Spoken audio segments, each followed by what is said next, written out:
Hello friends, welcome to વર્ષ kitchen. કેમ છો બધા? હું છું વર્ષા. તમે જો હજુ સુધી ચેનલ પર નવા છો અને ચેનલને સબસ્ક્રાઇબ નથી કરી અને તમને જો મારી રેસીપી ગમતી હોય તો વધારે સુપર હેલ્ધી, ટેસ્ટી અને ઇઝી રેસીપીઝ જોવા માટે મારી યુટ્યુબ ચેનલ વર્ષ કિચનને સબસ્ક્રાઇબ કરજો અને સાથે જ બાજુમાં આપેલા બેલ આઇકન પર ક્લિક કરજો જેથી તમને આવતા નવા વિડીયોઝની નોટિફિકેશન મળતી રહે. આજે આપણે સૌ કોઈના ફેવરિટ અને એકદમ નવા સ્વાદમાં એકદમ ચટાકેદાર એવા બટેટા વડા બનાવીશું. તો તેના માટે 2 મોટી સાઈઝના બટેટાને પહેલાં આખા ધોઈ લેવાના છે. ત્યારબાદ તેને આ રીતે 2 ફાડામાં સમારીને એક કુકરમાં અડધો ગ્લાસ પાણી નાખીને સ્વાદ પ્રમાણે થોડું નમક નાખવું અને આપણે તેને 4 વિસલ વાગે ત્યાં સુધી મીડિયમ ગેસની ફ્લેમ પર બફાવા દેવાના છે. કુકર થોડું ઠંડુ પડે એટલે આપણે જોઈ લઈએ તો બટેટા એકદમ સરસ બફાઈ ગયા છે. તો આપણે તેને આ રીતે ચાકુની મદદ વડે કાઢી લેશું અને ગરમ ગરમ હોય ને ત્યારે જ બટેટાની છાલ આ રીતે ઉતારી લેવાની. ગરમ બટેટાની છાલ સરળતાથી નીકળી જાય છે. અને મને યાદ છે કે નાનપણમાં મમ્મી જ્યારે બટેટા બાફતા હોય, બટેટા વડા કે બટેટાનું શાક બનાવતા હોય ને ત્યારે અમને બધાને આ રીતે ચાકુ આપીને છાલ ઉતારવા માટે બેસાડી દેતા હતા. તો તમારામાંથી કોણે કોણે નાનપણમાં આ રીતે બટેટાની છાલ ઉતારી છે, બાફેલા બટેટાની, તે મને કમેન્ટ્સમાં ચોક્કસથી જણાવજો. આપણે એક બાઉલમાં આ બાફેલા બટેટાને લઈને પાઉંભાજીના મેશર્સથી અધકચરા મેશ કરી લેશું. થોડા આખા ભાગા રહે ને તે રીતે માવો કરવાનો છે. એકદમ લીસો માવો નથી કરવાનો. આ રીતે કોઈ કોઈ બટેટાના ટુકડા રહેવા જોઈએ. હવે તેમાં સ્વાદ પ્રમાણે નમક નાખવું. આમાં તમે ચપટી સંચળ પણ નાખી શકો, પરંતુ આજે મારી પાસે નથી, ખલાસ થઈ ગયું છે તો મેં નમક જ નાખ્યું છે. 1.5 ટીસ્પૂન જેટલું ધાણા જીરું અને 1 ટીસ્પૂન આખા ધાણા અધકચરા વાટી લેવાના છે. 2 ફાડામાં વટાય તેવા જ વાટવાના છે અને હાથેથી મસળીને આમાં નાખી દેવાનું છે. આખા ધાણાથી બટેટા વડાનો સ્વાદ બહુ જ સરસ એવો આવે છે. 2 તીખી મરચી અને 1 ટુકડો આદુને આપણે એક મિક્સરમાં વાટી લઈશું.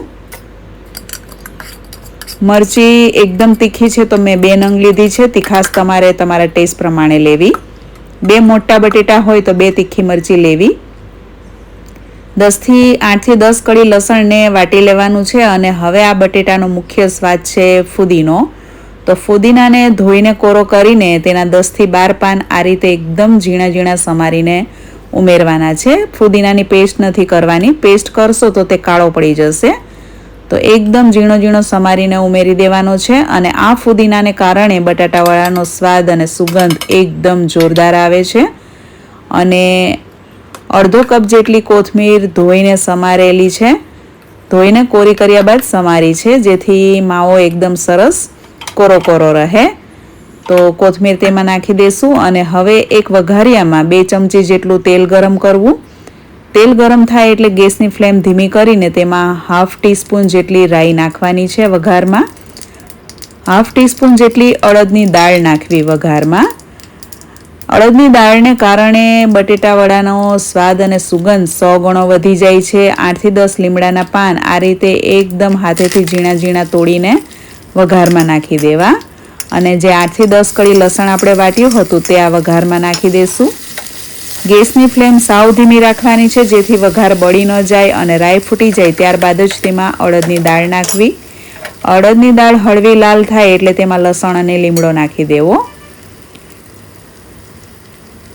1 ચપટી જેટલું હળદર અને હિંગ નાખવી. અત્યારે વઘારમાંથી સુગંધ એકદમ મસ્ત આવી રહી છે. મારા આખા કિચનમાં સુગંધ પ્રસરી ગઈ છે. અને આ વઘાર છે મુંબઈના બટાટા વડાનો. તો આપણે આ વઘારને હવે બટેટાનો જે મસાલો કર્યો છે તેમાં મિક્સ કરી દઈશું. હળદર એકદમ ઓછી નાખવાની છે. બટાટા વડાનો જે કલર છે તે આછો પીળો, એકદમ લાઇટ યલો થવો જોઈએ. એકદમ પીળો કલર ન થવો જોઈએ. તો એકદમ લાઇટ યલો ગ્રીનિશ કલર આવશે. હળવા હાથે મિક્સ કરી લીધું છે. અને હવે તેમાં 1 ચમચી લીંબુનો રસ નાખવાનો છે. મુંબઈના બટાટા વડામાં લીંબુનો રસ અને ગળપણ નથી પડતું, પરંતુ હું 1 ચમચી જેટલો લીંબુનો રસ નાખતી હોઉં છું. તેનાથી સ્વાદ બહુ જ સરસ એવો આવે છે. હવે આપણે આમાંથી નાના નાના બોલ્સ વાળી લેશું. 2 બટેટામાંથી 12 થી 13 નંગ જેટલા નાના નાના આ રીતના વડા તૈયાર થશે. મોટી સાઈઝના બનાવશો તો 6 થી 7 નંગ જેટલા જ બનશે. મેં અત્યારે નાની સાઈઝના રાખ્યા છે. અને ફુદીનો અને કોથમીરને કારણે જુઓ તમે કેટલો સરસ કલર આવ્યો છે. અને તેમાં અડદની દાળ, જે રાઈ અને આખા ધાણા નાખ્યા છે, તે જ્યારે તળ્યા પછી ખાવામાં આવશે ને એટલે વડા ખાવામાં બહુ જ ટેસ્ટી લાગશે. તો 12 થી 13 નંગ જેટલા વડા તૈયાર થયા છે. હવે આપણે એક સાઈડ ચણાના લોટનું ખીરું બનાવી લેશું. તો ઘરનો દળેલો જ મારો ચણાનો લોટ છે.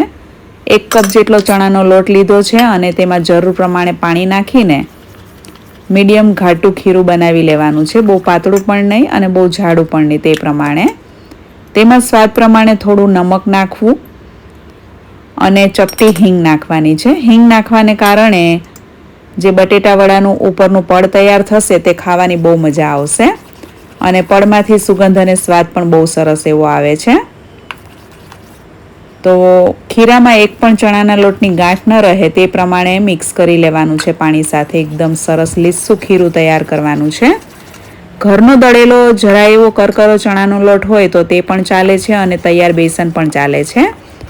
આ રીતે ચમચીના પાછળના ભાગમાં ચેક કરી લેવાનું. કોટિંગ થઈ જાય એકદમ સરસ રીતે ચમચી પર, તે પ્રમાણેનું ખીરું થવું જોઈએ. માત્ર ચણાના લોટનું જ ખીરું બનાવવાનું છે. તેમાં બીજા કોઈ પણ પ્રકારના મસાલા કે લોટ ઉમેરવાનો નથી. તો જ તેનો સ્વાદ બહુ સરસ આવશે. અને બટાટા વડાનું જે પડ છે તે એકદમ સરસ વ્હાઈટ લાઇટ યલો કલરનું થશે. તમે એમાં જો હળદર, લાલ મરચું ને એવું બધું નાખી દેશો ને તો પળનો કલર ખરાબ થઈ જશે અને ટેસ્ટ પણ સારો નહીં આવે. એક જાડી કડાઈમાં તેલ ગરમ કરવા મૂકી દીધું છે અને તેલ ગરમ થઈ જાય ત્યારબાદ જ આ ખીરામાં 1 ચપટી જેટલો જ સોડા નાખવાનો છે. ખાવાનો સોડા જે આવે છે, સોડા બાય કાર્બ, તે મિક્સ કરી દેવાનો છે. આ ખીરામાં માત્ર મીઠું, હિંગ અને ચપટી સોડા જ નાખવાનો છે. અને માત્ર ચણાનો લોટ અને પાણી લીધું છે, બસ. આ સિવાય આમાં કોઈ લીંબુનો રસ કે તેલનું મોણ કે ગરમ તેલ એવું કશું જ નથી નાખવાનું. અને એકદમ સરસ રીતે મિક્સ કરી લેવાનું છે. હવે આ ખીરામાં 4 થી 5 નંગ જેટલા જે બટાટાના માવાના આપણે ગોળા વાળ્યા છે તે ચમચી વડે જ આપણે ડીપ કરીને તેલમાં નાખતા જોશું. તેલ એકદમ સરસ ગરમ થઈ જાય એટલે ગેસની ફ્લેમ ધીમી કરીને ત્યારબાદ જ આ રીતે વડા ઉતારવાના છે, જેથી હાથ દાજી ન જાય. અને ઊંડી કઢાઈ લેવાની છે જેથી તેલના છાંટા ઉડે નહીં અને હાથ દાજે નહીં. તો ચમચી વડે તમે આ રીતે વડા પાડશો ને તો હાથ પણ નહીં દાજે અને ઇઝી પણ રહેશે વડા પાડવાનું. તો વડા પાડ્યા બાદ આ રીતે ઝારા વડે તેની ઉપર થોડું થોડું તેલ નાખતા જવાનું છે હળવા હાથે. અને અડધી મિનિટ બાદ આ રીતે પલટાવી દેવાના છે. માત્ર ચપટી જેટલો સોડા નાખ્યો છે તેને કારણે પડ એકદમ લાઇટ વ્હાઈટ થશે અને પડમાં એકદમ સરસ જાળી પણ પડશે અને કાચું પણ નહીં રહે અને તેલ બિલકુલ નહીં ભરાય. આ વડા એકદમ કોરા કોરા તૈયાર થશે, તેમાં તેલ બિલકુલ નથી ચડતું. 1.5 થી 2 મિનિટમાં જ વડા એકદમ સરસ રીતે તળાઈ જાય છે. આ રીતે તેને થોડું ફરાવી લેવાનું છે જેથી બધી બાજુથી એક સરખા તળાય. મીડિયમ ગેસની ફ્લેમ પર વડાને તળવાના છે. આ છે મુંબઈના ફેમસ બટાટા વડા, વડાપાવના વડા, જે અમુક જગ્યાએ જે બહુ જ ફેમસ હોય છે ત્યાં જ આ પ્રકારના ફુદીનાના સ્વાદવાળા વડા મળતા હોય છે.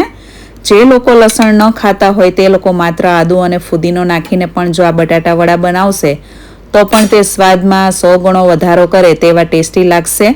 અને જો તમે લસણ ખાતા હો તો ચોક્કસથી નાખજો અને આ રીતે વઘાર કરીને જ તેનો મસાલો તૈયાર કરજો. તો તમે મુંબઈના બટેટા વડા અને ગુજરાતી બટેટા વડા, આ બધા જ બટેટા વડા ભૂલી જશો, એટલા ટેસ્ટી આ વડા તૈયાર થાય છે. તો આ પ્રમાણે આપણે બીજા બટેટા વડાને પણ તળી લેશું. ચમચી વડે તમે આ રીતે ડીપ કરીને તળવા નાખશો કડાઈમાં તો પહેલી વાર બનાવતા હશો તો પણ તમને ઇઝી રહેશે. બિલકુલ આમાં બીવા જેવું નથી, તળવામાં એકદમ ઇઝી રહે છે. અને ચપટી જેટલો સોડા નાખ્યો છે એટલે વડાનું પડ પણ એકદમ વ્હાઈટ થાય છે. જો સોડા વધી જાય ને તો વડાનું પડ એકદમ લાલ થઈ જશે અને ટેસ્ટ પણ સારો નહીં આવે. અને ચણાના લોટનું જે ખીરું છે તે બહુ પાતળું પણ નહીં અને બહુ જાડું પણ નહીં, એ પ્રમાણે રાખવાનું છે એટલે વડા પણ ફટાફટ તળાઈ જાય છે. જોઈ શકો છો તમે વડાના પળનો કલર કેટલો સરસ આવ્યો છે. જેવો ચણાના લોટનો કલર હોય ને તેવો જ આ પળનો કલર આવશે.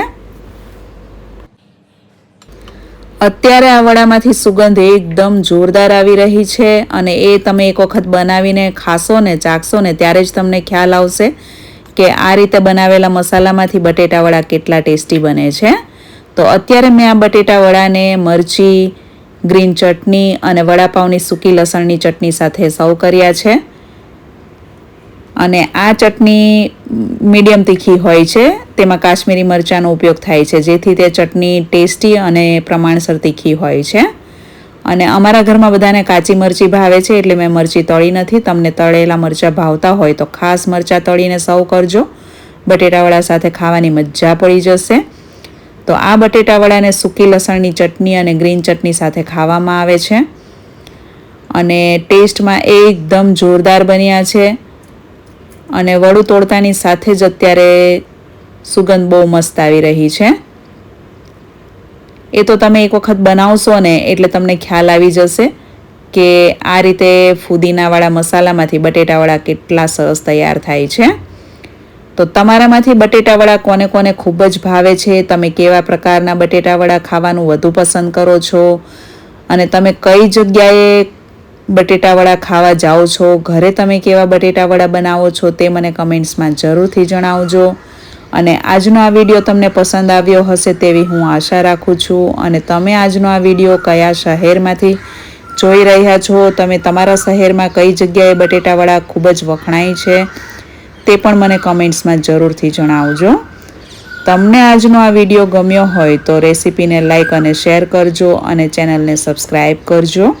Thank you for watching and stay healthy.